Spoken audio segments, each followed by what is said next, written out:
In my years of teaching composition, I've met many composers whose knowledge of harmony consisted of labeling chords, like a G7 or a C half diminished, or else studying classical functional harmony, perhaps with a Shakespearean orientation, or very often just learning a bunch of rules, like avoiding parallel fifths.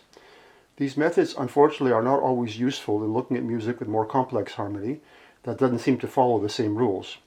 And also, they usually pay no attention to texture, register, timbre, and other aspects of the music that nonetheless have an enormous influence on what the listener perceives.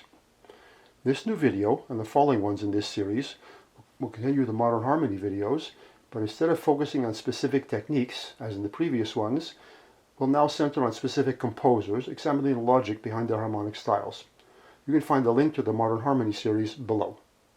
I also have a free online book about general principles of harmony. The link is also below. The idea behind this book was to see which aspects of classical harmony could be generalized to other styles. In the coming analysis, I'll be referring to the principles mentioned there as they apply in specific cases.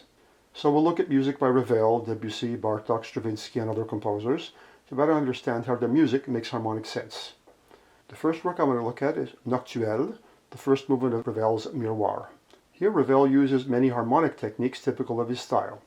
Let's try to understand how they work. Let's listen to the first few pages.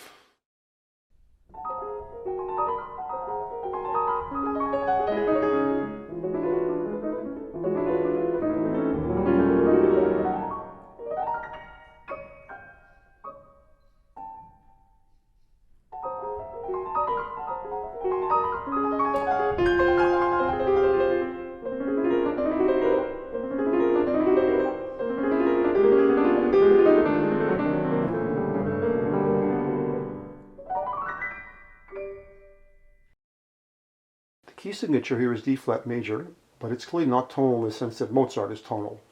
The chords are often much more complex, and the piano textures are also very rich, distributed in different registers, often with two or more planes of tone.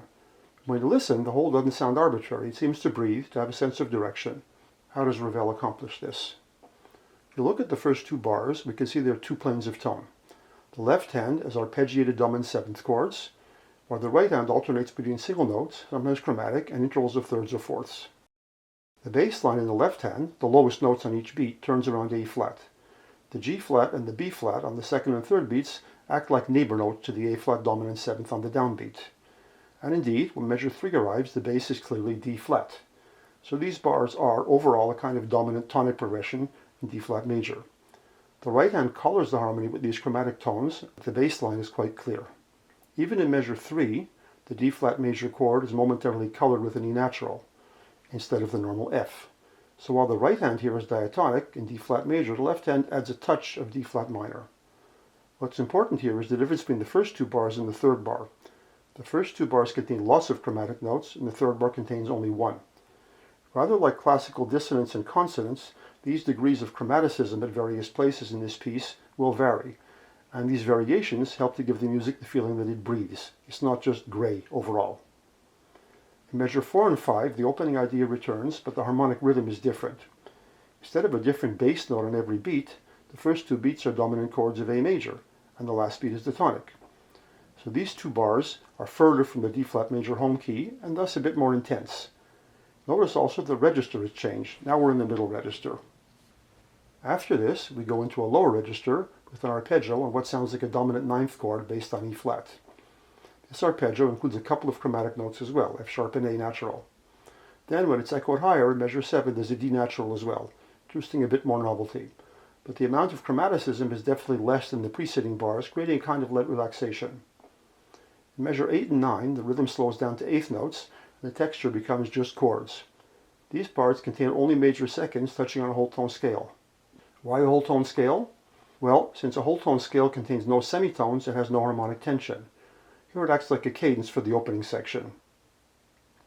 Overall, the bass line is descended from A flat in measure 1, to D flat in measure 3, to A in measure 4, and now to E flat in measure 6. The E flat turns out to be a dominant to the coming A flat in measure 10, where the opening music starts up again. The new phrase begins like an answer to the first 9 bars using the same figuration and thematic material. But the second half of measure 12, and in an extra 3/8 bar, measure 13, we echo the D flat major chord, but now in F minor. Since F minor is a closely related key to D flat major, only one note changes, the G. Again, this moment lets the harmony breathe as it did in measure 3. In measure 14, a new line is introduced in the top voice. If you look at the outer parts, the melodic line of the bass notes accompanying it, in measure 14 to 17, all the notes come from the E flat major scale. The arpeggios in the middle touch on chords outside of E flat major, but the main lines create a sense of tonal unity. Essentially, Ravel is ornamenting a fairly simple diatonic framework with secondary chromatic chords. The ornaments themselves are mostly triadic and sometimes include chromatic appoggiaturas. The start of measure 18, A natural, appears in the melody, and then, starting from the middle of measure 18, the arpeggios alternate between the notes of G major and F sharp dominant 7 chords as the melodic lines disappear. The rhythm also speeds up, and the figuration rises to a higher register, where, once again, Ravel pauses. Then in measure 20, this little harmonic conflict resolves onto a G chord, but without the third. This is another cadence achieved by rhythm and simpler harmony. Given the overall richness of the harmony here, if all the punctuations had been onto simple triads, they would have seemed rather tepid. Overall, the result of these techniques is rich, but not chaotic. The overall harmony is clearly third-based, with lots of 7th and 9 chords, although the succession of the chords is not classically functional, like Mozart. But the voice leading is very straightforward, and the active notes always resolve conjunctly within the same chord or the next chord. Here's a simple example with the non-consecutive resolutions indicated by the brackets. In the last chord here, both the G sharp and the B resolve onto A. Tonal harmony is not an abstract, rigid system, but depends on our natural perceptual priorities.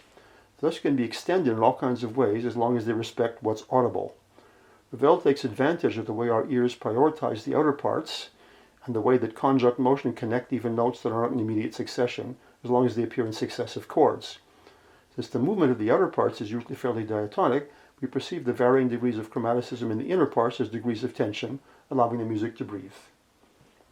Unlike some later invented systems, Ravel's musical logic here is always based on what we can hear.